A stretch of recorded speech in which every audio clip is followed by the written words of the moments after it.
Assalamualaikum warahmatullahi wabarakatuh. Yang terhormat Pak Febri selaku dosen pengampu mata kuliah pengantar ilmu politik. Di sini kami dari kelompok 5 yang beranggotakan saya sendiri Ervina Rahayu beserta teman-teman saya Maulia Febrika, Nanda Ibrahim dan juga Muhammad Yusuf Amar akan memaparkan hasil diskusi kami tentang analisis pemilihan umum dalam partisipasi politik. Di sini kelompok kami mengambil sumber dari jurnal. Yang pertama di sini ada latar belakang. Jurnal yang kelompok kami analisis ini membahas tentang permasalahan dan tantangan terkait Pilkada 2020 di Indonesia. Fokus utamanya adalah pada pentingnya partisipasi politik dalam proses pemilihan umum dari perspektif tata kelola yang baik. Jurnal ini menekankan pentingnya keterlibatan warga dalam merumuskan dan menentukan kebijakan pemerintah dengan menyoroti sifat demokratis dari pemilu langsung sebagai proses yang transparan dan adil. Penelitian pada jurnal ini pun menekankan perlunya semua warga negara tanpa memandang jenis kelamin agar terlibat dalam proses pemilihan umum untuk memastikan bahwa keinginan dan harapan mereka diakomodasi melalui sistem politik. Pemilihan langsung pejabat publik dipandang sebagai proses yang lebih demokratis yang memungkinkan representasi kehendak rakyat. Penelitian ini menggunakan pendekatan deskriptif analitis untuk mengkaji tingkat partisipasi masyarakat dalam pemilu. Tujuan dari pendekatan tersebut secara sistematis agar mendeskripsikan dan menganalisis data mengenai keterlibatan publik dalam proses pemilihan umum. Dalam konteks sistem demokrasi Indonesia, di mana rakyat diakui sebagai kedaulatan tertinggi pemilihan, dipandang sebagai alat penting untuk membentuk struktur negara kekuasaan berdasarkan pada kehendak rakyat. Jurnal yang kami analisis pun menekankan nilai strategis pemilihan bagi masyarakat dalam negara yang menganut kedaulatan rakyat. Secara keseluruhan dapat disimpulkan bahwa jurnal ini memberikan pemahaman yang mendalam tentang pentingnya partisipasi politik dan tata kelola yang baik dalam proses pemilu dengan menekankan perlunya upaya terus-menerus untuk meningkatkan kualitas tata kelola, terutama di era saat ini. Ya, baik, di sini saya akan menjelaskan konsep ideal dan tidak idealnya. Yang pertama yaitu konsep idealnya. Konsep ideal yang disoroti dalam hasil penelitian kami ini adalah pentingnya partisipasi aktif politik masyarakat dalam pemilihan umum. Tetap pemerintahan yang baik memerlukan partisipasi seluruh warga negara dalam membentuk kebijakan pemerintah dan menunjuk wakil-wakil masyarakat melalui pemilihan langsung. Konsep ini menekankan partisipasi politik masyarakat yang kuat sebagai landasan utama tata kelola yang baik dalam sistem politik. Konsep ideal ini juga mencakup transparansi, akuntabilitas, dan efektivitas pemilu. Pemilihan umum yang bebas dan kontrol masyarakat sangat penting untuk mencapai tujuan demokrasi yang sehat. Tata pemerintah yang baik juga merupakan sarana pengendalian masyarakat melalui partisipasi politik sebagai individu dalam berbagai individu dengan penerapan prinsip governance. Pemilu harus demokratis, adil, dan representatif. Prinsip ini menekankan tingginya tingkat partisipasi politik dan keterlibatan sosial untuk memastikan bahwa keinginan dan kepentingan masyarakat terwakili. Terus yang kedua yaitu konsep tidak idealnya. Dalam pemilu, ketidakidealan digunakan ketika prosesnya tidak mengikuti prinsip tata kelola pemerintah yang baik.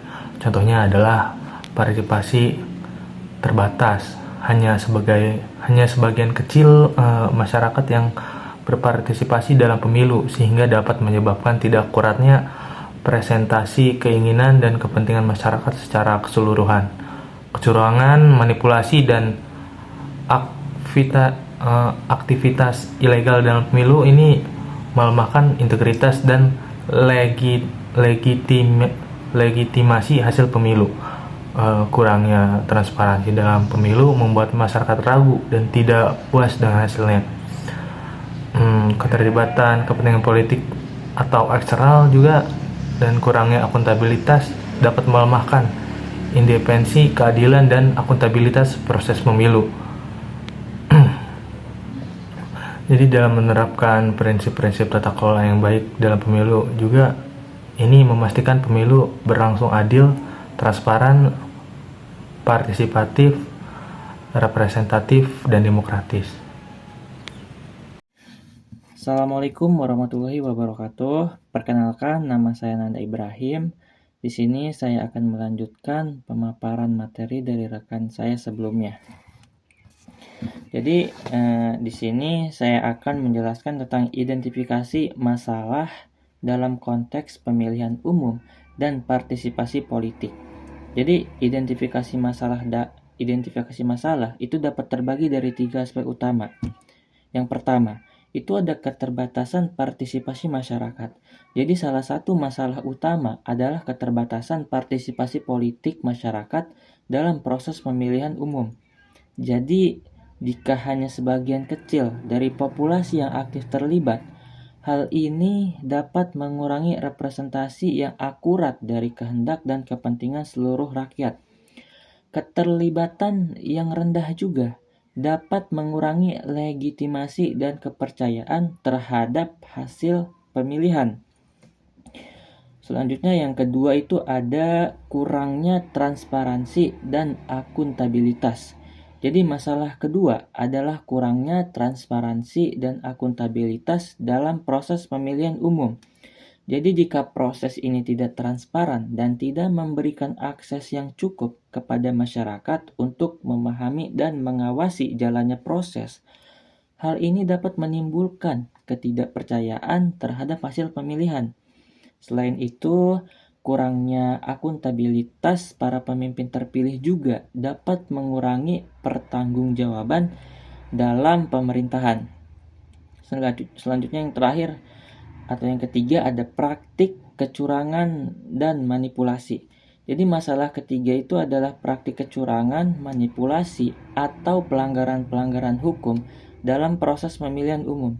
Jadi jika terdapat kecurangan atau campur tangan yang tidak sah, hal ini dapat merusak integritas dan legitimasi hasil pemilihan, serta mengurangi kepercayaan masyarakat terhadap sistem politik.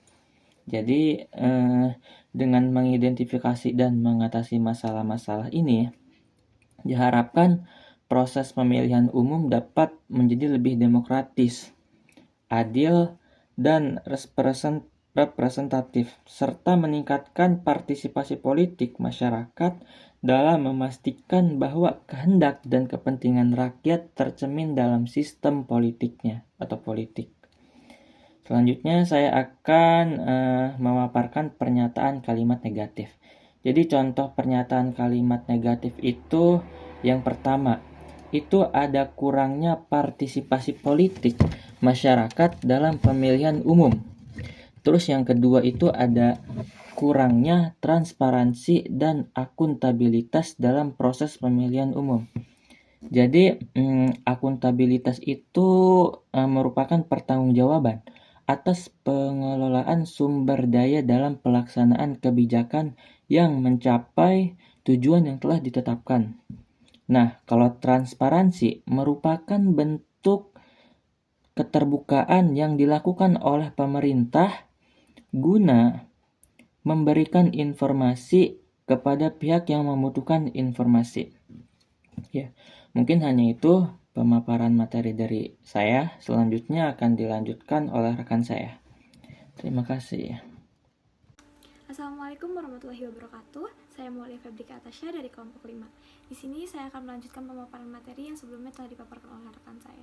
Jadi di sini saya akan memaparkan materi tentang tujuan serta manfaat dari pemilihan umum dalam partisipasi politik.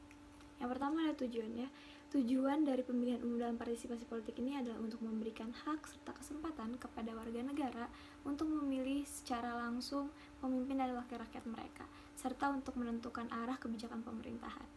Melalui pemilihan umum, masyarakat dapat berpartisipasi dalam proses demokratis untuk memilih pemimpin dan wakil rakyat yang dapat mewakili kehendak serta kepentingan mereka, serta untuk memastikan akuntabilitas dan legitimasi pemerintahan.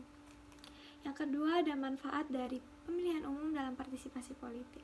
Yang pertama ada memberikan warga negara hak untuk memilih secara langsung pemimpin dan wakil rakyat mereka. Yang kedua, ada menciptakan kesempatan bagi masyarakat untuk berpartisipasi dalam proses demokratis dan menentukan arah kebijakan pemerintah.